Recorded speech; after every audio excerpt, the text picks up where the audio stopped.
Quel est, à votre avis, le scénario le plus probable dans les mois qui viennent au Mali? Il y a plusieurs scénarios. Je vais en donner deux pour être rapide. Le premier, si la junte et donc le président Goïta est après raisonnable, il ouvre les négociations. Il y a une période de transition, 3-6 mois, avec un des militaires de la transition, on ne peut pas donner de nom là, qui ne serait pas Goïta, et qui va jusqu'aux élections, avec une période électorale dans 3 ou 6 mois. Et c'est là que la question se pose, c'est dans la gouvernance, dans le travail commun, il faudrait intégrer le JNIM. Le FLA, c'est peut-être plus facile, mais il faudrait intégrer le JNIM. Le JNIM, je pense, est prêt à déposer les armes et à arrêter la lutte armée, à condition de participer à la vie politique du pays. Pas à prendre le contrôle du Mali, mais à participer à la vie politique. Alors, la question qui va se poser, c'est, nous, Européens ou Français, qu'est-ce qu'on fait? Est-ce qu'on supporte cette transition dans laquelle le JNIM a un rôle politique, ou on ne la supporte pas? Je n'ai pas la réponse, mais c'est un vrai problème de conscience et un problème politique. Et deuxième scénario, c'est que la junte veut résister, absolument, ne discute pas, et à un moment ou à un autre, ils sont en position de faiblesse. Les Russes en train de négocier leur départ, etc. Contrairement à ce qu'ils disent, mais j'ai comme des éléments montrant qu'ils regardent les conditions de leur départ. Et là, à un moment, la junte tombera. Si c'est pas négocié, ce sera certainement pire que s'il y avait une négociation. Est-ce que le gouvernement français se cache encore? C'est un macroniste. Il dit haut ce que son patron pense pas. Il parle déjà de l'après-Assimi Goïta, de l'intégration des terreaux dans le quotidien des Maliens. Il parle d'une transition politique dirigée par un militaire dont il refuse même de prononcer le nom. Il évoque un pouvoir de transition composé de militaires plus dociles, plus soumis envers Paris, accompagnés des opposants du CFR et des groupes terreaux du JNIM plus FLA qui découperaient le Mali selon leurs intérêts. C'est ça le plan. Quand beaucoup affirment ici que les attaques du 25 avril ont bénéficié d'un soutien extérieur avec des acteurs et ont tout intérêt à voir Assimi tomber et l'AES détruite, certains nous accusent encore de faire de la propagande. Pourtant, ce qui est dit devient de plus en plus limpide. À travers leurs déclarations, on voit clairement qu'il existe des contacts directs, des passerelles et des convergences entre les terreaux, des opposants politiques et une composante politique bien installée à Paris. Depuis le 25 avril, leurs médias parlent constamment des attaques terreaux au Mali et des pertes côté malien, mais presque jamais du nombre de terreaux éliminés. Mais cela ne devrait plus surprendre personne. Comment voulez-vous que certains médias français insistent sur les pertes des groupes terreaux alors qu'ils leur offrent déjà un soutien et un appui sur le terrain médiatique? Pourquoi attaquer publiquement ceux avec qui l'on entretient des arrangements ou des intérêts? Aujourd'hui, le gouvernement français ne parle même plus de lutte contre le terreau, mais désormais de participation à la vie politique malienne, exactement comme on l'a vu en Syrie. D'où le fait que le FLA et le CFR soient venus expliquer dès le lendemain des attaques du 25 avril qu'un scénario syrien pourrait se produire au Mali. Ce genre de déclaration n'a rien d'un hasard. On assiste à une préparation psychologique des opinions publiques occidentales et africaines. Faire accepter progressivement l'idée qu'un pouvoir influencé par des terreaux au Sahel pourrait devenir fréquentable si cela sert certains intérêts stratégiques. Concernant les Russes, ce discours ressemble davantage à un souhait géopolitique qu'une réalité concrète. Il se base sur les données du 25 pour croire que les Russes se retirent et négocient. Annoncer publiquement que les Russes négocient leur départ du Mali avec les terreaux relève juste d'une opération de communication destinée à fragiliser psychologiquement ceux qui pourraient y croire et à donner l'impression qu'un basculement politique serait déjà en cours. Sauf que ce sont des Maliens qui sont engagés dans ce combat. Au fond, tout cela montre une chose. La bataille du Mali n'est pas seulement militaire. C'est aussi une guerre d'influence, de narration médiatique et de repositionnement géopolitique de la France. De gré ou de force, vous finirez par comprendre. Écoutez encore. Et justement, sur la cabale médiatique orchestrée par certains médias français de connivence avec les groupes terroristes au Mali, nous vous proposons ce soir l'analyse d'un journaliste russe, Igor Kurashenko de Russia Today. Pour lui, il n'y a aucun mystère, des mercenaires ukrainiens et européens ont participé aux attaques terroristes contre le Mali le 25 avril dernier, avec des systèmes occidentaux comme les missiles Stinger et Mistral. Il se pose aussi des questions sur le mutisme de l'Occident et nous parle enfin de la vision russe de la situation sécuritaire. Igor Kurashenko est interrogé par Sidiki Dambélé. Suivons. Bien avant la récente flambée des tensions au Mali, le service russe de renseignement extérieur avait publié un communiqué qui, à la lumière des événements actuels, prend aujourd'hui toute autre dimension. Moscou y a accusé directement l'équipe d'Emmanuel Macron de chercher un revanche politique en Afrique. Les raisons sont connues. Ces dernières années, l'influence française s'est effondrée dans une grande partie de l'Afrique francophone. En cause, l'arrivée au pouvoir de dirigeants qui placent les intérêts de leur propre peuple au-dessus des consignes venues de Paris. Regardons maintenant la chronologie. Début janvier, une tentative de coup d'État a été déjouée au Burkina Faso. Puis, fin avril, des groupes armés ont tenté de renverser le pouvoir au Mali. Dans les deux cas, l'opération a échoué. Les autorités sont restées en place. Reste alors une question centrale. Qui sont ces combattants et surtout, qui les soutient? Ici, il n'y a pas de mystère. Selon l'Africa Corps, des mercenaires ukrainiens et européens ont participé aux attaques contre plusieurs villes maliennes, utilisant notamment des systèmes occidentaux comme les missiles Stinger et Mistral. Mais les principales forces adverses sur le terrain restent les groupes armés terroristes affiliés au JNIM et au Front de libération de l'Azawad. Exécution de civils, violence contre les femmes, brutalité contre les enfants. Une logique de terreur pure. Et là, une autre question surgit. Où est donc la réaction de l'Occident? Ce même Occident qui se présente comme le gardien des droits de l'homme et de l'intégrité territoriale. Or, c'est tout l'inverse qui se produit. Selon l'Africa Corps, les groupes terroristes mènent une vaste campagne médiatique avec l'aide de réseaux d'analystes et de plateformes de données ouvertes liées à des structures françaises. Objectif, salir la réputation des instructeurs russes et de l'armée malienne. Africains, réveillons-nous. Quand les dirigeants de l'AES pointent du doigt les ennemis de l'AES, il y a les valets locaux qui disent que oui, ils n'arrivent plus à gérer la situation, c'est pour ça qu'ils essaient de trouver des ennemis un peu partout. Mais quand l'ennemi même, lui-même, avoue, est-ce qu'on peut dire autre chose? On peut rien dire. On va écouter. Comme ça, ils vont voir. Georges, la France a officiellement quitté le Mali, elle en a même été chassée, et pourtant, vous nous révélez ce matin qu'elle agit toujours en sous-main, grâce notamment à de discrets relais au parcours particulièrement sinueux. Ça mérite quelques explications.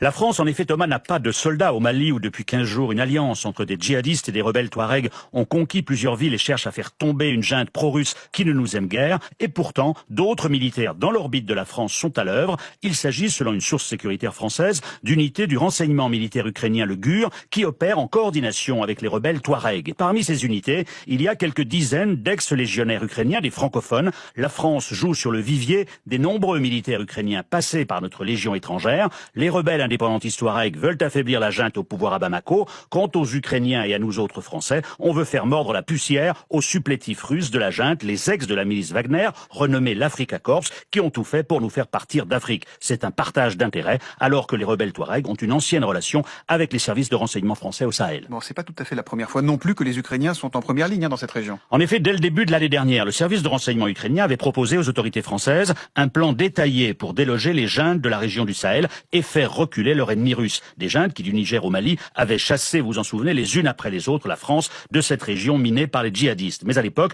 Paris n'avait pas donné suite pour des raisons sécuritaires. La France ne voulait pas apparaître, même de manière déguisée. Cette fois, le verrou semble levé. Le paravent ukrainien a l'avantage de nous permettre de ne pas coopérer avec les djihadistes liés à Al-Qaïda, alors qu'en revanche, nos liens avec les Touaregs, qui cherchent l'indépendance de leur région, sont bien connus. Ouais, enfin, quand même, le plus étonnant dans tout ce que vous dites, c'est que ce jeu d'alliance, il se fait au final au profit des djihadistes. Vous avez commencé votre propos en disant les rebelles et les djihadistes sont alliés en ce moment. C'est un jeu d'alliance surprenant, c'est vrai. Sans remettre à des Ukrainiens qui aident des rebelles Touaregs associés à des djihadistes qui sont nos ennemis, on est dans la froide réalité du terrain. Cela s'appelle hiérarchiser ses ennemis en vue de parvenir à un objectif commun, encore une fois affaiblir les Russes et leurs alliés au Sahel.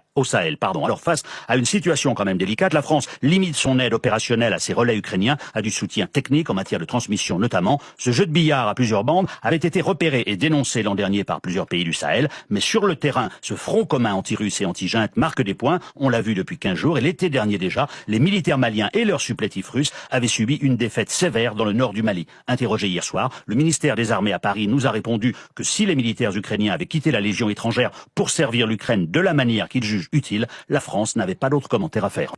Alors, on vient d'écouter. Quelle preuve voulez-vous encore, vous les Africains, qui pointez du doigt les dirigeants du Sahel. Surtout, c'est des perroquets d'Abidjan là, qui sous leur plateau, ils sont arrogants. Voilà. Tout est dit dans cette vidéo. Vous voulez quoi encore comme preuve? Après, si vous fermez vos yeux et que vous fermez vos oreilles, ça c'est votre problème. À bon entendeur, salut. Entre le Mali et l'Algérie, qu'est-ce qui s'est passé exactement? Est-ce que ça veut dire que, quelque part, il y a des terroristes qui sont cachés dans le nord, qui viennent frapper le Mali? Qu'est-ce qui s'est passé pour qu'il y ait eu une telle perte? Là, il n'y a pas de doute. Hein. Vous avez parlé, il faut qu'on n'essaie pas d'interpréter les attaques en essayant de lire les événements. On est dans quoi? Ce contre quoi on lutte, c'est des groupes terroristes qui sont sponsorisés par des États de la région et par des États étrangers qui leur donnent des moyens importants pour pouvoir regagner la place qui a été perdue. Donc nous ne sommes pas en train de lutter contre les jeunes gens enturbanés qui sont en face de nous. C'est des guerres par procuration. Alors qui seraient ces États sponsors? L'Ukraine a assumé ouvertement, mais nous ne sommes pas dupes. L'Ukraine elle-même n'est que le casse-sexe d'une coalition de puissances tapis derrière l'Ukraine, y compris la complicité d'États de la région. Et les États de la région, c'est qui? Écoutez, sur votre plateau, je ne vais pas me citer, mais vous avez parlé de l'Algérie. Nous savons. Il y a récemment même un drone malien a été abattu. La frontière algérienne. Nous savons que les groupes armés, les groupes terroristes maliens sont en Algérie et qui viennent nous attaquer de là-bas, qui repartent là-bas. Et c'est ce que nous avons demandé à l'Algérie, qu'elle cesse tout soutien à ces groupes, parce que les relations entre les deux pays ne peuvent pas être fondées sur ça. Et ceci n'est pas acceptable pour notre pays. Donc, nos problèmes internes sont nos problèmes internes, et surtout le Mali aussi a les moyens de soutenir des groupes dans des pays voisins. Et si on s'engage dans ce cycle-là, est-ce qu'on n'aura jamais la paix? C'est une menace? Non, ce n'est pas une menace, c'est dire que seulement que si on veut la paix, il faut que, comme on le dit dans la Bible ou dans le Coran, il ne faut pas faire à l'autre ce que tu ne voudrais pas qu'on te fasse. Donc le voisin n'a pas été suffisamment, on va dire, sincère dans la relation, en gros. Non, le voisinage, il faut qu'on sorte de la duplicité et de tous ces concepts. Je crois que on est des voisins, nous sommes condamnés à vivre ensemble. Et il ne faut pas que nous ayons la main pour déstabiliser les pays ou aider les gens qui s'inscrivent dans une politique de partition de nos pays. Quel est l'intérêt de l'Algérie de déstabiliser? Ça, il faudra poser ça aux Algériens. Alors, je vais donner mes réflexions suite à la réaction officielle et vigoureuse du grand gouvernement panafricain du Mali après l'intrusion d'un journaliste de la télévision d'État saoudienne, un certain Mustafa Ibrahim, dans le territoire malien en compagnie des terror-journalistes et des groupes terroristes qui ensanglantent le Sahel depuis plusieurs années. Le gouvernement du Mali vient de publier la réaction suivante pour protester contre la violation de son territoire par les terror-journalistes. Je commencerai par vous donner lecture de la réaction du gouvernement du Mali avant de vous donner lecture de la chronique que cette réaction m'a inspirée afin que nul n'en ignore. Alors, que dit le gouvernement malien? Que dit le gouvernement malien pour dénoncer le fait de la violation de son territoire par un journaliste de la presse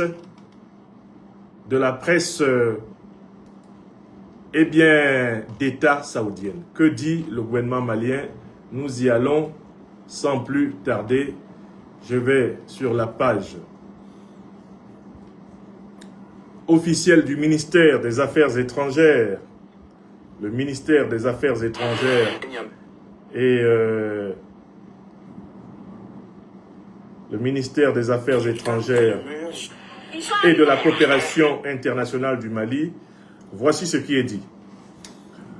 Le ministère des Affaires étrangères et de la coopération internationale de la République du Mali a notifié aux autorités du Royaume d'Arabie Saoudite sa vive désapprobation suite à l'entrée illégale sur le territoire malien de M. Ibrahim Mustafa, correspondant de la télévision d'État Al-Arabiya, et de sa succursale Al-Hadat en violation flagrante de la souveraineté du Mali et en complicité avec des groupes terroristes.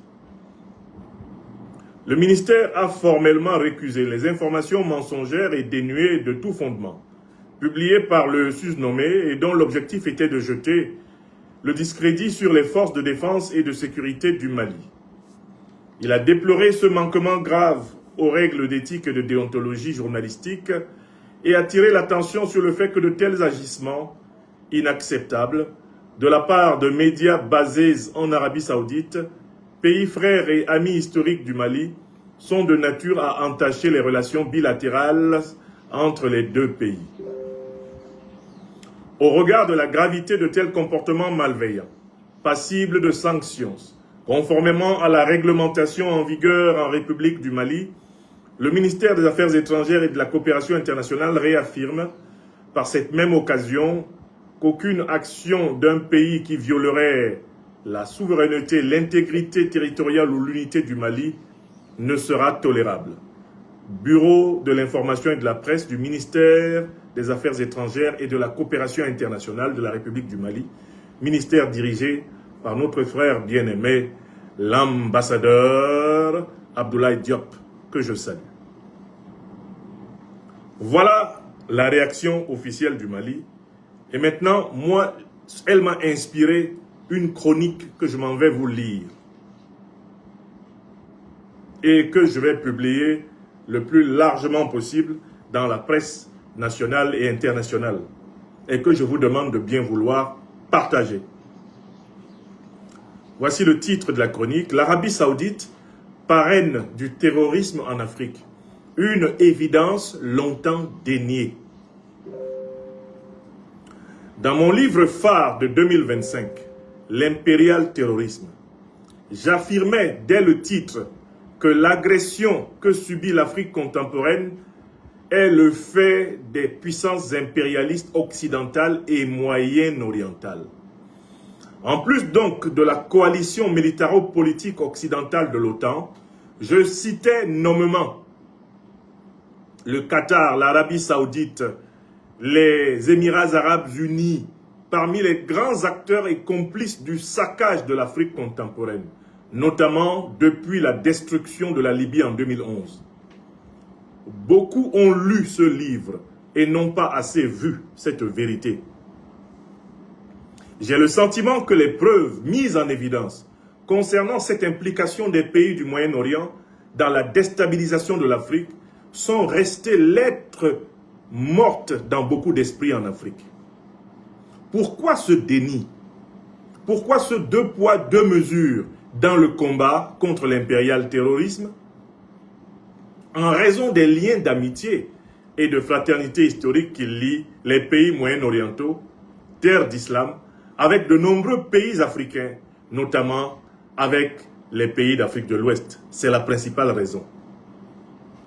En Afrique subsaharienne, beaucoup d'entre nous ont choisi de maximiser la dénonciation de l'agression occidentale contre l'Afrique, tout en minimisant l'agression du Moyen-Orient, alors même que les preuves abondent sur la corrélation, sur l'étroite complicité entre ces deux agressions. Pourtant, berceau originel de toutes les religions du monde, l'Afrique possède le droit et le pouvoir spirituel de souveraineté depuis la naissance du monde. Et c'est pour l'avoir oubliée qu'elle est méprisée sur tous les autres continents. Oui, Africaines, Africains, il est temps de retrouver notre assise intérieure, notre spiritualité et notre tradition libre de toute allégeance à d'autres terres saintes que la nôtre d'abord. Berceau de l'humanité, l'Afrique mérite le rang de première de toutes les terres saintes de ce monde. Sans cette conviction fondamentale, l'Afrique ne pourra jamais se dresser, libre et souveraine, devant les autres civilisations. Heureusement, le temps de l'Afrique, malgré ses douleurs d'enfantement, semble venu. avec l'acte de dénonciation diplomatique ferme et solennel que le Mali vient de publier ce 16 mai 2026 contre l'Arabie Saoudite, sonne enfin le glas de cette complaisance subsaharienne. Le Mali, toujours le Mali, grand pionnier de l'émancipation de la souveraineté africaine en ce siècle, ouvre le chemin de la rupture, de l'allégeance implicite de l'Afrique noire envers les puissances monarchiques du Moyen-Orient, alliées de l'impérialisme et du terrorisme occidentaux. La violation du territoire malien par les journalistes de la coalition impériale terroriste occidentalo-orientale est devenue un fait récurrent et banal depuis plusieurs années.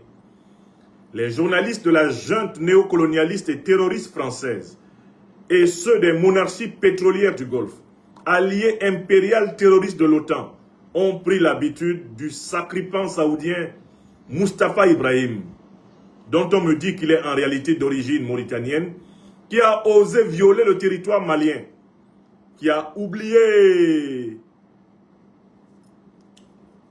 Alors, à l'instar du sacripant saoudien Mustapha Ibrahim qui a osé violer le territoire malien, qui a donc oublié les nombreux truands de presse français qui sont irrégulièrement entrés au Mali via les frontières mauritaniennes et algériennes ces dernières années, alors que les politiques d'immigration vers ces pays occidentaux et moyen-orientaux, mais aussi maghrébins, sont parmi les plus ignobles de la terre. Ils projettent leurs mercenaires en Afrique sans la moindre vergogne et se croient dans un no man's land perpétuel dans notre continent.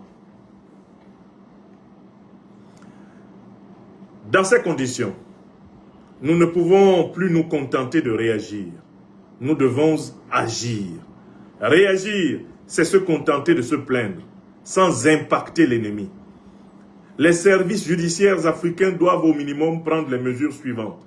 Condamner les personnes coupables d'intrusion, émettre des mandats d'arrêt internationaux contre ces terror-journalistes et tirer rapidement toutes les conséquences sur les relations diplomatiques avec les États qui les couvrent.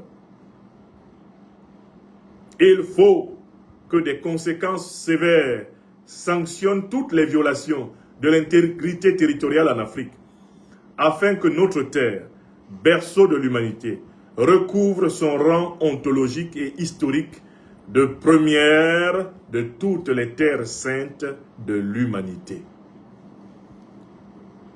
Professeur Franklin Nathan Nyamsi, Wa Cameroun, Wa Africa, président de l'Institut de l'Afrique des Libertés, Bamako, le 17 mai 2026. Alors voilà la courte et poignante chronique qui m'a été inspirée par la formidable et la courageuse réaction du Mali. Le Mali qui ouvre à nouveau la porte d'une nouvelle émancipation africaine, c'est l'émancipation de cette Afrique-ci par rapport au Moyen-Orient.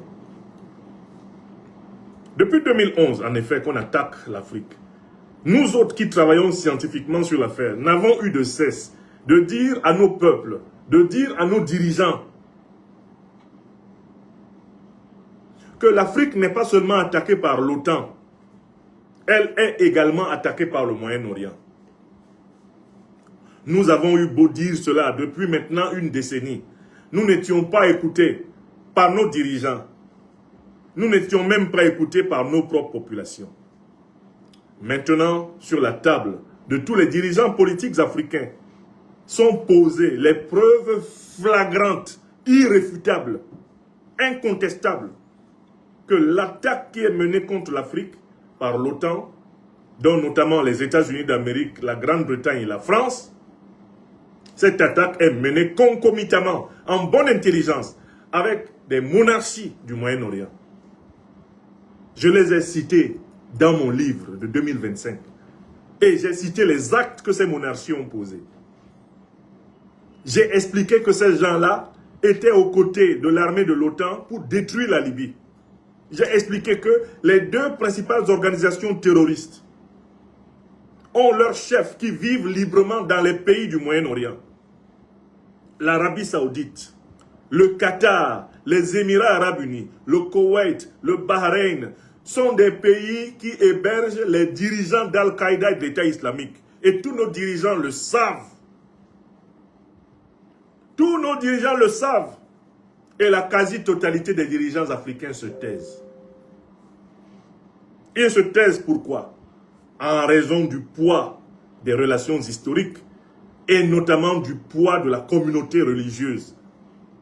Ça c'est un, mais également en raison du poids de l'argent saoudien sur les économies africaines. De l'argent qatari sur les économies africaines. Le poids de l'argent des monarchies pétrolières du Golfe sur les économies et les États africains est tel que beaucoup de dirigeants africains ferment leur bouche quand il faut parler du Moyen-Orient. Alors, pour moi, la question qui m'a inspiré la tribune que je viens de publier est la suivante. Mais écoutez, on a des pays qui nous ont fait plus de mal, historiquement, que l'Arabie Saoudite. On a des pays qui nous ont fait plus de mal historiquement que l'Arabie Saoudite, le Koweït et consorts. À savoir les pays de l'OTAN, parmi lesquels la France. On a le courage de les dénoncer. On a le courage de décrire les mécanismes de leur haute criminalité envers nous. Mais qui peut le plus, peut le moins. Si on peut dénoncer des pays qui nous ont fait le plus de mal depuis plus de 500, 600 ans, les mêmes pays, mais pourquoi ne pouvons-nous pas dénoncer avec le même courage, la même énergie, des pays moins puissants qui nous ont fait un mal comparable, peut-être pas identique, depuis plusieurs décennies, depuis plusieurs siècles et qui recommence encore. Parce qu'il ne faut quand même pas oublier que la traite négrière ne fut pas seulement une traite occidentale, ce fut aussi une traite orientale. Et les principaux pays négriers du Moyen-Orient sont exactement les mêmes pays qui hébergent les chefs des organisations terroristes qui ensanglantent l'Afrique. La traite négrière arabe, la traite négrière moyen-orientale est le fondement du terrorisme arabe, du terrorisme moyen-oriental contre l'Afrique noire. C'est la même histoire. C'est la même histoire qui continue. C'est pas un hasard si les monarchies du Moyen-Orient sont associées à l'OTAN contre nous. Elles étaient déjà associées à l'OTAN contre nous pour commercialiser des centaines de millions d'Africains. Je vous rappelle que la traite négrière en Arabie, la traite négrière moyen-orientale, a fait au moins autant de victimes que la traite négrière occidentale. Il vient de partir, mais il faut lire le livre de M. Ndiaye, Le génocide voilé. Un grand journaliste reporter sénégalais, Ndiaye, a fait un travail sérieux dans un ouvrage intitulé Le génocide voilé pour rappeler à la mémoire des Africains la gravité des actes que les Moyen-Orientaux, les puissances moyen-orientales arabes ont commis contre l'Afrique. Il faut acheter ce livre. Je l'ai dans ma bibliothèque en France. Je ne l'ai pas ici à Bamako, mais je l'ai déjà lu. En quantité criminelle, il n'y a pas de différence entre ce que l'Occident a fait à l'Afrique et ce que l'Orient, le Moyen-Orient, a fait à l'Afrique.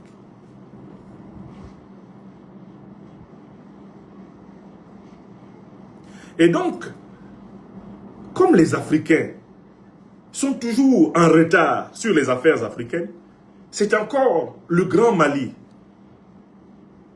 le puissant Mali, c'est encore le sacrificiel Mali qui doit ouvrir le chemin.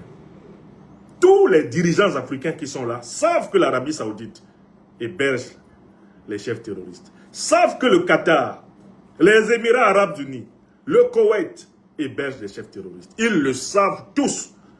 En Afrique du Nord, ils le savent tous. En Afrique de l'Ouest, ils le savent tous. En Afrique centrale, ils le savent tous. En Afrique de l'Ouest, ils le savent tous. Et dans toutes les diasporas cultivées de ce monde, on sait que l'Arabie Saoudite est une base du terrorisme international. De quelle nationalité étaient les terroristes qui ont frappé le World Trade Center aux États-Unis le 11 septembre 2001? Vous savez de quelle nationalité ils étaient? Tous les Saoudiens. Ce sont les Saoudiens qui ont frappé les États-Unis Au lieu que les États-Unis d'Amérique aillent régler les comptes avec leurs alliés saoudiens, ils sont allés attaquer l'Irak. Est-ce que vous pouvez comprendre cela? Est-ce que ça a un sens? Est-ce que ça a un sens dans vos oreilles? Est-ce que vous comprenez la gravité de ce qu'ils ont fait? Est-ce que vous imaginez la gravité de ce qu'ils ont fait?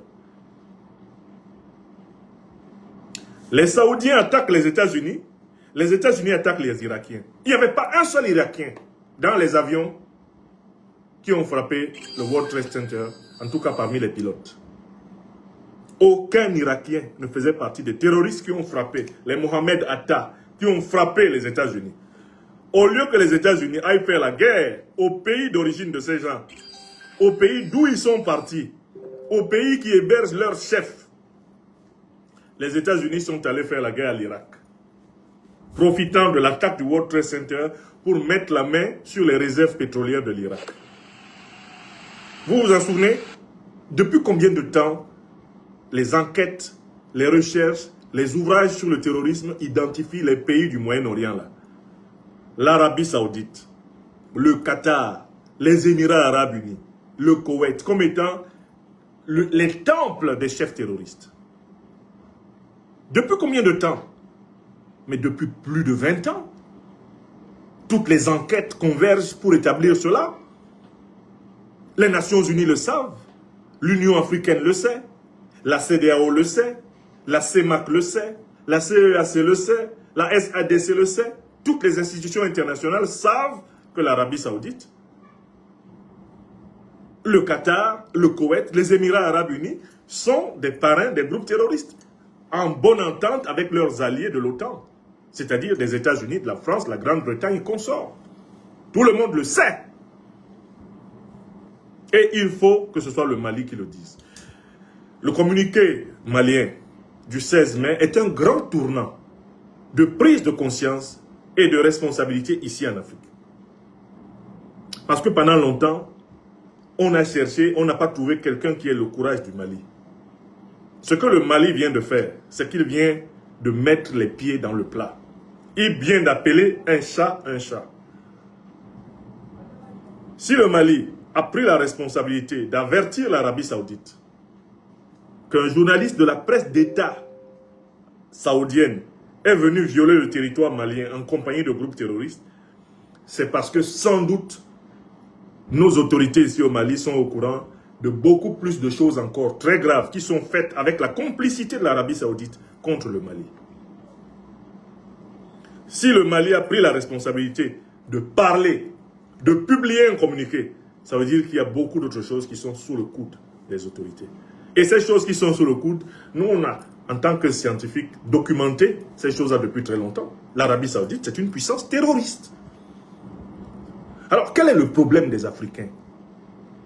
Pourquoi les Africains n'ont pas le même courage pour dénoncer l'Arabie Saoudite et dénoncer la France?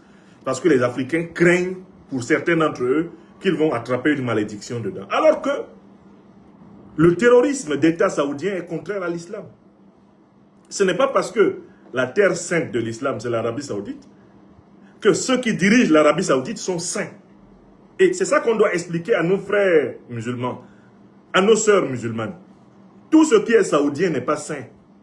C'est la même erreur qui a été commise dans le monde chrétien, où on est parti du principe que tout ce qui vient de Jérusalem, tout ce qui vient d'Israël est saint. Mais qui vous a dit que le gouvernement d'Israël est l'incarnation de la sainteté dont parle la Bible? Qui vous a dit que le gouvernement, le royaume d'Arabie Saoudite est l'incarnation de la sainteté dont parle le Coran? Ça n'a rien à voir. Ce sont des puissances politiques. Ce sont des puissances qui ont des intérêts géostratégiques et géopolitiques. Ce sont des puissances qui appartiennent à ce monde. Il ne faut pas confondre le Dieu que nous adorons tous, que les Bassa appellent Hilolombi, Nyambé, que les Arabes appellent Allah, que les Hébreux appellent Yahweh. Il ne faut pas confondre notre relation avec Dieu avec notre relation avec un État. Aucun État n'est Dieu sur cette terre. Aucun. Dans la Shahada musulmane, on dit d'ailleurs, il n'y a de Dieu que Dieu. Ça veut dire que l'Arabie Saoudite n'est pas Dieu. Et il faut que les musulmans africains se libèrent de ça. On peut être un musulman sans être sous allégeance envers l'Arabie Saoudite.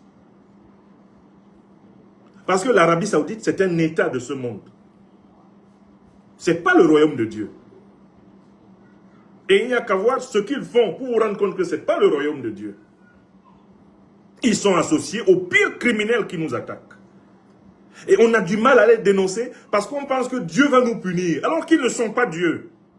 Mince alors, Africains. Il n'y a pas d'État sur cette terre qui soit Dieu. On doit juger un État sur ses actes, non pas sur le fait que dans son territoire, il y a un endroit qui est important pour les croyants. Il faut mettre la religion musulmane à l'écart. À l'écart du royaume d'Arabie Saoudite. Regardez le royaume d'Arabie Saoudite tel qu'il est. C'est pas parce qu'on est musulman qu'on doit être d'accord avec l'Arabie Saoudite. Et c'est ça le problème, c'est ça le blocage qu'il y a dans l'esprit de plusieurs de nos dirigeants et de notre population en Afrique. La confusion entre la religion et la politique. Confusion totale. À partir du moment où vous faites cette confusion, vous n'êtes pas capable de dénoncer avec courage le terrorisme saoudien, le terrorisme qatari, le terrorisme émirati. Vous ne pouvez pas. Parce qu'au moment où vous commencez à le dénoncer, vous pensez qu'on va penser que vous êtes en train de blasphémer. Mais alors les chrétiens, ils ne pourraient pas dénoncer le terrorisme français, le terrorisme américain, le terrorisme italien. Les chrétiens ne pourraient pas dénoncer le terrorisme occidental parce que il y a Saint-Pierre de Rome. Il y a le Vatican là-bas. Donc il suffirait de dénoncer le terrorisme français pour que le Dieu, un chrétien nous maudisse. Vous pensez cela?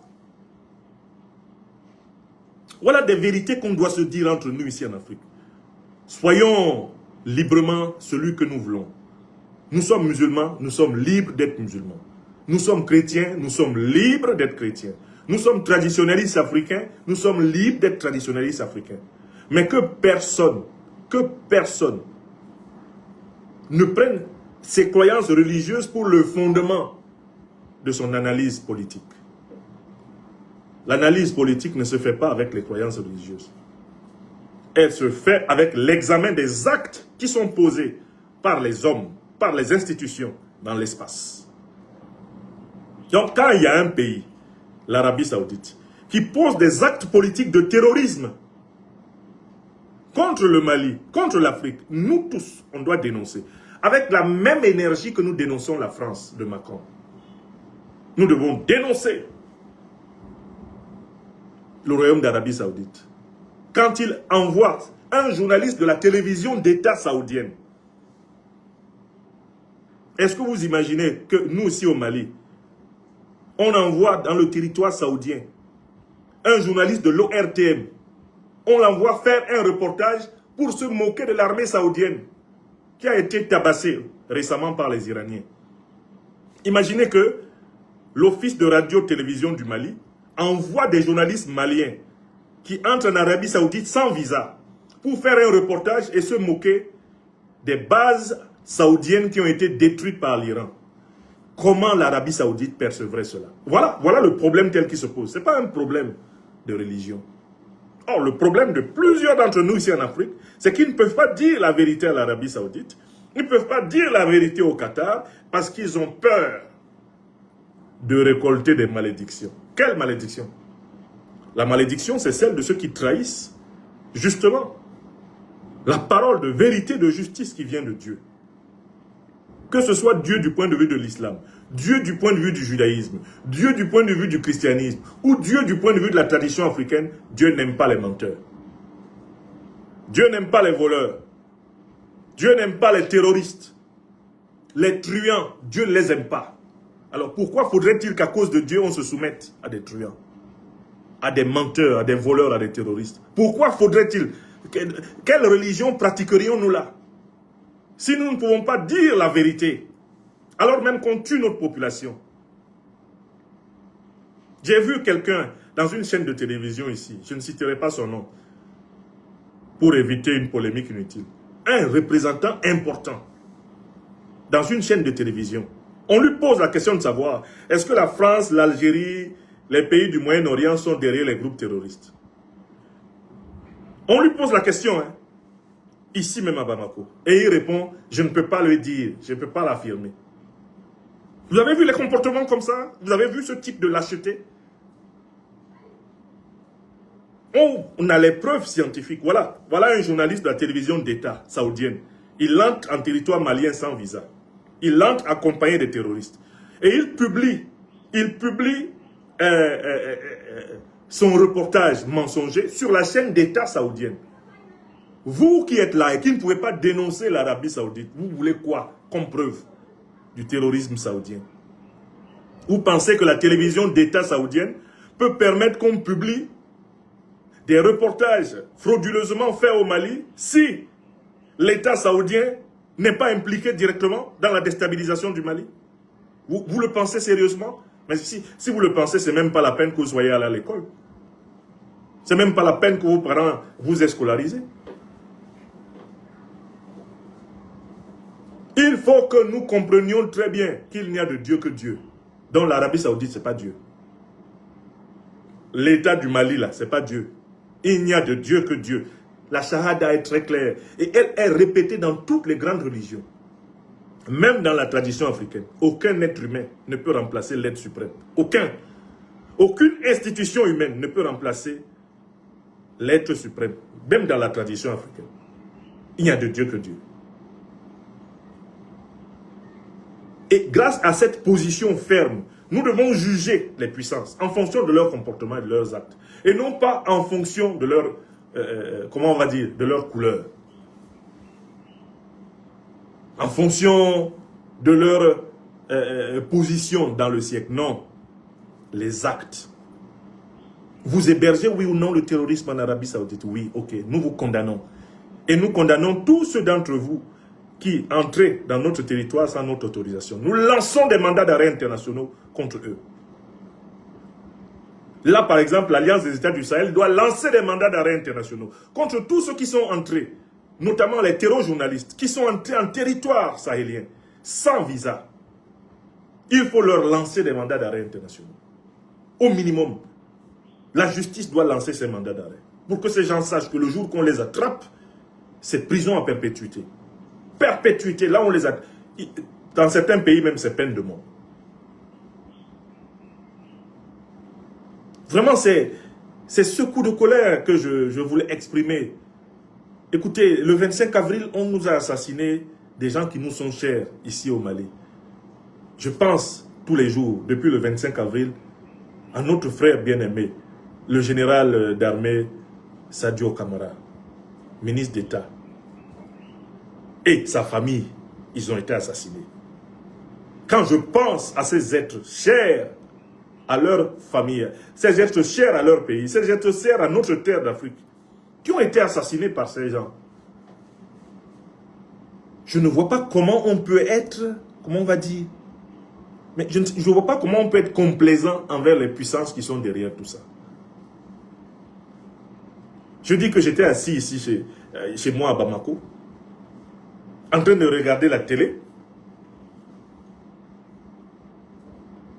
Je regarde Renouveau TV, je vois un responsable politique d'une certaine importance à qui on demande si l'Algérie, la France soutiennent ou pas le terrorisme et qui dit « je ne peux pas le dire ». C'est juste incroyable. Mais qui a abattu le drone de l'État malien? Qui héberge Iyad Agali? Qui héberge Mahmoud Diko? Qui héberge Oumar Mariko? C'est pas la France, l'Algérie, la Mauritanie, la Côte d'Ivoire? C'est pas ces pays-là? Mais comment à un tel niveau de conscience et de responsabilité, on n'a même pas le courage de la vérité? On n'a même pas le courage de la vérité et on veut être responsable politique. Il est interdit de représenter les gens si on n'est pas prêt à défendre les gens. Je dis souvent à beaucoup de mes frères et sœurs ici en Afrique, si vous ne voulez pas servir les peuples africains, s'il vous plaît, ne faites pas la politique, faites autre chose. Ça, c'est vraiment, c'est le minimum. Quand on s'engage en politique, c'est qu'on veut servir son peuple. Si vous ne voulez pas servir le peuple, pardon, faites autre chose que la politique. Nous, on fait la politique parce qu'on veut servir. C'est pas parce qu'on n'a pas de métier. On a des tas de compétences avec lesquelles nous pouvons gagner correctement notre vie. Mais la politique, là, tu rentres dedans quand tu dis « je veux être utile à mon pays, je veux être utile à ma communauté, je veux être utile à mon continent ». Là, tu entres, tu fais la politique. Je pense que j'ai quelque chose que je peux apporter pour l'amélioration de la condition des miens. Là, tu entres. Mais quelqu'un qui dit « je fais de la politique », on lui demande « qui tue les tiens ?» Il commence à regarder le plafond. Il commence à battre les lèvres. Il commence à tourner sa langue 1000 fois dans sa bouche. Ce n'est pas la politique. Ce n'est pas de la politique au sens noble du terme. C'est de l'infrapolitique. C'est de la misère morale et spirituelle. Et là encore, mesurez l'importance de ce pays, le Mali. Mesurez le courage du Mali. Le communiqué indique que le Mali, jusqu'ici, considère l'Arabie Saoudite comme un pays frère de longue date. Mais il y a des limites quand la fraternité n'est pas assurée des deux côtés. Le Mali indique aux Africains qu'ils doivent se faire respecter et ne plus se laisser amadouer et tromper. Le Mali, le grand Mali, dit à l'Arabie Saoudite, ce que vous êtes en train de faire, c'est que vous êtes en train de rompre les relations de fraternité qui nous ont liés depuis des siècles. Si vous êtes engagé à rompre ces relations, nous allons en tirer toutes les conséquences. Nous allons les rompre nous aussi. Le dernier paragraphe du communiqué est très clair. Si vous continuez dans la direction que vous avez choisie depuis un moment, on va couper Ignam. Et cette parole malienne, si elle était reprise par tous les pays d'Afrique subsaharienne, est-ce que vous mesurez le niveau de respect que l'Afrique arracherait au Moyen-Orient? Toute l'Afrique subsaharienne est agenouillée devant le Qatar, agenouillée devant l'Arabie Saoudite, agenouillée devant les Émirats Arabes Unis. Quand nos dirigeants vont là-bas, ils perdent leur langue. Quand nos dirigeants reçoivent les représentants de ces pays, ils perdent leur langue. Pourtant, Al-Qaïda qui tue ici au Mali, qui tue au Cameroun, qui tue au Nigeria, Al-Qaïda qui tue au Tchad, Al-Qaïda qui tue au Niger, qui tue en Côte d'Ivoire, au Togo, au Bénin, Al-Qaïda qui tue partout en Afrique, qui tue jusqu'au Mozambique. Sa base arrière, c'est l'Arabie Saoudite. Sa base arrière, c'est le Qatar. Sa base arrière sont les Émirats Arabes Unis. De la même façon, l'organisation de l'État islamique, ses premiers financiers sont saoudiens. Aux côtés, tout naturellement, des Américains et de l'OTAN, qui travaillent en bonne intelligence avec ces groupes.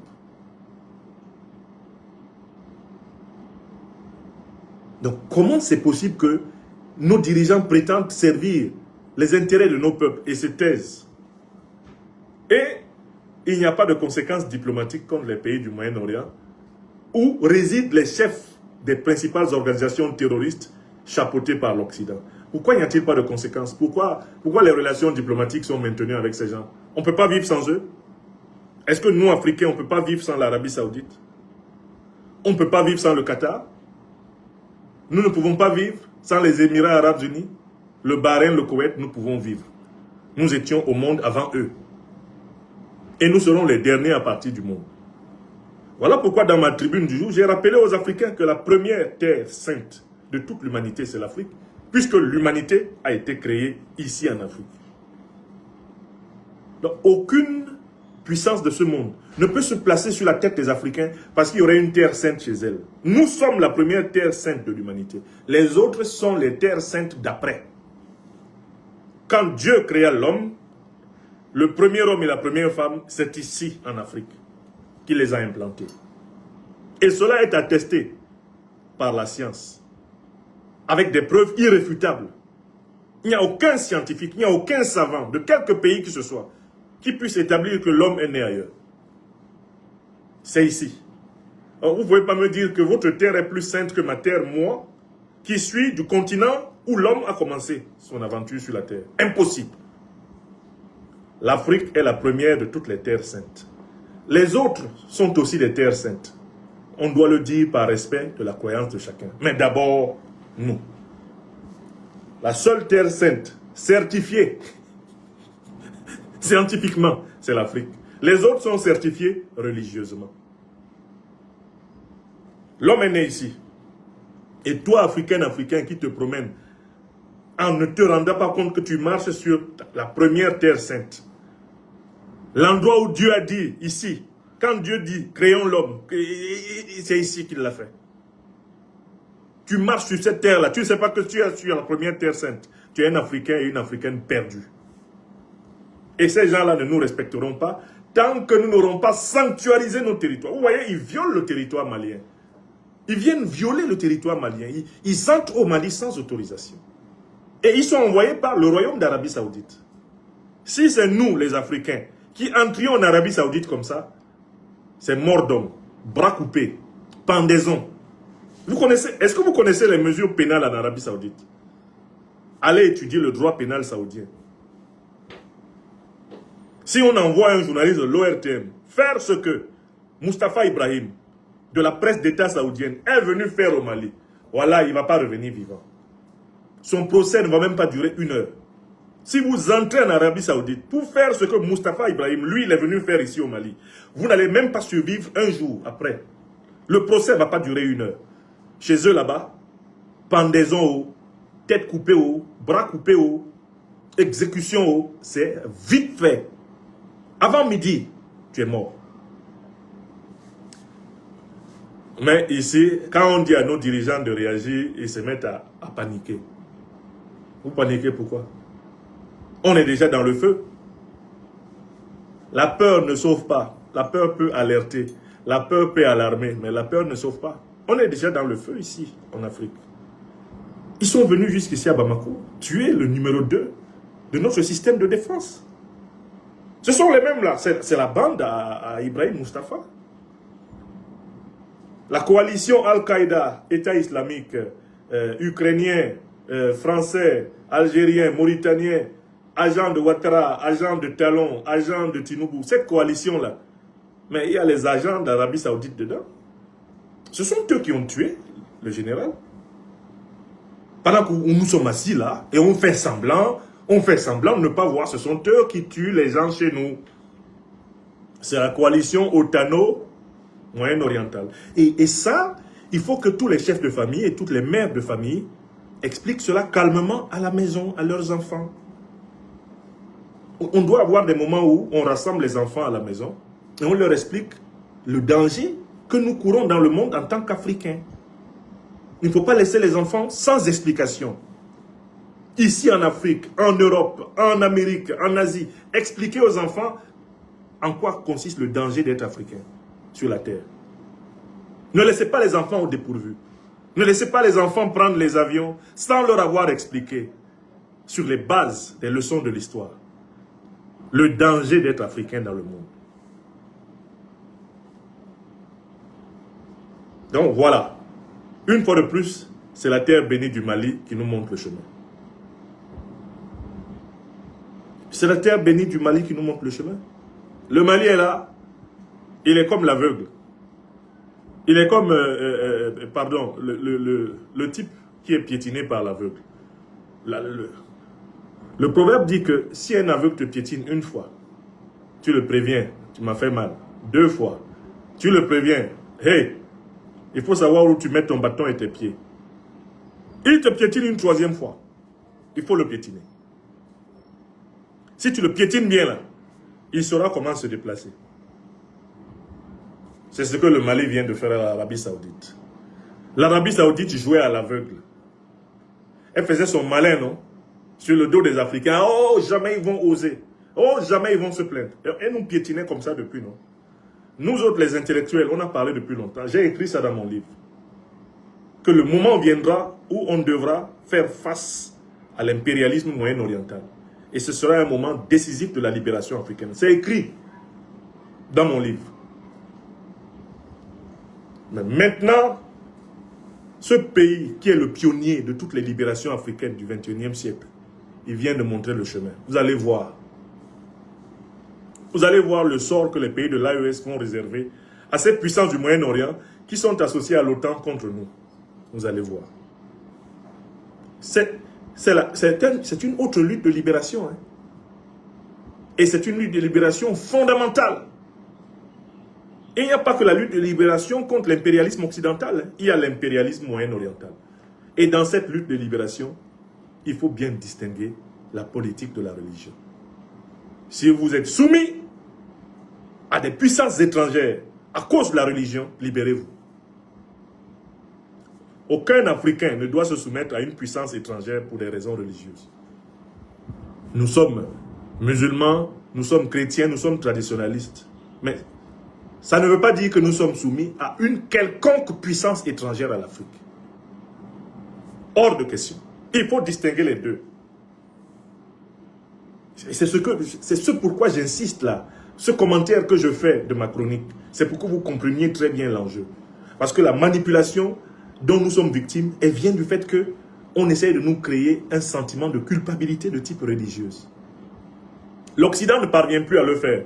Parce que les dirigeants occidentaux sont anti-chrétiens. Ouvertement anti-chrétiens. C'est des pervers.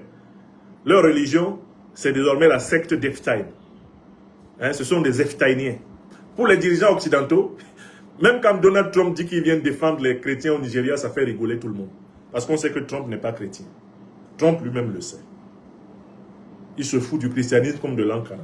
Mais les Moyen-Orientaux, les dirigeants Moyen-Orientaux jouent un double jeu avec nous. Ils se cachent derrière la casquette de la religion musulmane pour nous planter des coups de poignard dans le dos. Et beaucoup de nos populations en Afrique ont du mal à prendre position ferme contre eux parce qu'ils craignent des sanctions qui seraient de type religieux. Or, même ces gens-là, ils ne sont pas différents des dirigeants occidentaux. Les monarques saoudiens, qataris, etc. là, sont des ennemis d'Allah, au nom de Dieu. Leur pratique est aux antipodes de ce que requiert même l'islam. C'est comme Donald Trump. Mais ce sont les alliés de Donald Trump. Vous avez vu comment ils ont attaqué l'Iran ensemble? Vous avez vu comment, aux côtés d'Israël, ils ont laissé massacrer le peuple palestinien? Vous voyez comment eux-mêmes, d'ailleurs, ils peuvent boire tous les litres de whisky du monde. Et si on attrape un pauvre type qui a bu du whisky dans le riz, on lui coupe un bras. Nous avons tellement d'éléments qui nous permettent de penser que un musulman, une musulmane peuvent pratiquer leur religion sans se soumettre au royaume d'Arabie Saoudite. Et en Afrique, c'est ça l'enjeu. Nous devons pratiquer chacun la religion de son soi sans faire allégeance à une puissance étrangère. Et c'est là la libération africaine. La libération africaine viendra du fait que les Africains pratiquent librement leur religion, la religion de leur choix. Mais librement. Librement. Certains qui n'ont pas compris l'importance de la liberté de croyance vont jusqu'à dire on doit interdire telle ou telle religion. Si vous interdisez une religion, vous tombez dans le piège qui nous est tendu. Interdire une religion, c'est faire des pratiquants de cette religion des martyrs. Et vous allez renforcer leurs convictions. Il faut laisser chacun, au contraire, pratiquer sa religion. Mais interdire les allégeances à des puissances étrangères au nom de la religion. Et c'est ça le problème. Le problème des Africains, c'est que quand ils pratiquent une religion, ils font allégeance souvent à des puissances étrangères, contre leur propre pays, contre leurs propres intérêts. Et c'est ça le problème. Quand les Africains sont chrétiens, quand les Africains sont rosicruciens ou qu'ils sont francs-maçons, on essaye d'utiliser cette appartenance au christianisme, à la Rose-Croix ou à la maçonnerie, comme un moyen pour les soumettre aux puissances occidentales. Quand les Africains sont musulmans, on essaye d'utiliser leur appartenance à la religion musulmane pour les soumettre aux puissances moyen-orientales. Vous avez compris? Voilà ce à quoi il faut mettre fin. Je peux avoir n'importe quelle croyance de mon choix. Ce n'est pas une raison pour livrer ma terre à ses ennemis. Ce n'est pas une raison pour devenir un agent de l'impérial terrorisme. Voilà la grande alchimie, voilà la grande opération de la libération de la conscience africaine. Et on ne peut mener ce combat que si nous regardons notre terre africaine comme la première des terres saintes de l'humanité. Depuis que l'humanité existe, c'est d'abord ici qu'elle a commencé. Donc nous sommes le berceau de toute civilisation. Nous devons considérer notre terre à nous, là, les Africains, comme la première des terres saintes du monde. Il y a d'autres terres saintes, ok, mais la nôtre est la première. Dans l'ordre historique, chronologique, spirituel, nous sommes les premiers. Personne ne peut nous contester cette position. Personne, sauf les plus lâches d'entre nous-mêmes, les plus faibles d'entre nous-mêmes. Vous comprenez? La faiblesse, c'est nous-mêmes. Personne ne nous empêche de comprendre que nous sommes les premiers humains. Que notre civilisation est la première civilisation. Que la première fois que Dieu a été adoré sur cette terre, c'est ici chez nous. Personne ne peut nous empêcher de le savoir. Si nous voulons vraiment le savoir, humblement le savoir, nous pouvons le savoir. Mais c'est parce que nous sommes encore esclaves, prisonniers de l'ignorance, prisonniers des influences étrangères, prisonniers de la domination étrangère, que nous avons du mal à être libres. Soyons libres. C'est-à-dire unis par la vérité, la justice et la solidarité qui sont les valeurs potomitantes de notre civilisation. C'est une opération très délicate. Je vous le dis, c'est l'une des questions les plus explosives qu'on puisse aborder ici en Afrique. Quand vous abordez cette question, il faut bien choisir vos mots. Parce que les Africains, pour faire plaisir à leurs maîtres occidentaux, à leurs maîtres orientaux, sont prêts à s'entretuer. Et ça, c'est l'état d'un peuple d'esclaves. Ils sont prêts à s'entretuer pour plaire aux seigneuries, d'ailleurs. Ils sont prêts. Ils sont prêts parce que la division permet à chacun, permet à certains d'avoir une bonne carrière. Si les Africains étaient rassemblés autour de la vérité, de la justice, de la solidarité, les plus médiocres qui prospèrent ne prospéreraient pas. Donc il y a des gens qui ont besoin, en effet, que l'Afrique soit soumise à l'Occident. Ils ont besoin que l'Afrique soit soumise au Moyen-Orient. Parce que c'est à cette condition qu'eux, ils vont pouvoir avoir un poste, une position, un prestige en Afrique. Il y a des gens qui vivent de l'aliénation de l'Afrique. Efforçons-nous de ne pas en être. Luttons contre cette malédiction, d'être les ennemis de notre propre lignée ancestrale. Tout homme vient de Dieu, en dernière analyse, mais à travers ses ancêtres. Tout être humain vient de Dieu, en dernière analyse, mais à travers ses ancêtres. Parce que si Dieu n'avait pas créé mon père et ma mère, je ne serais pas là. S'il n'avait pas créé le père et la mère de mon père, lui ne serait pas là, il n'aurait pas été là. S'il n'avait pas créé le père et la mère de ma mère n'aurait pas été là. Et jusqu'à lui. Nous venons de Dieu, mais par la lignée de nos ancêtres. Donc personne ne peut dire qu'il sert Dieu en reniant tous ses ancêtres par lesquels Dieu l'a créé.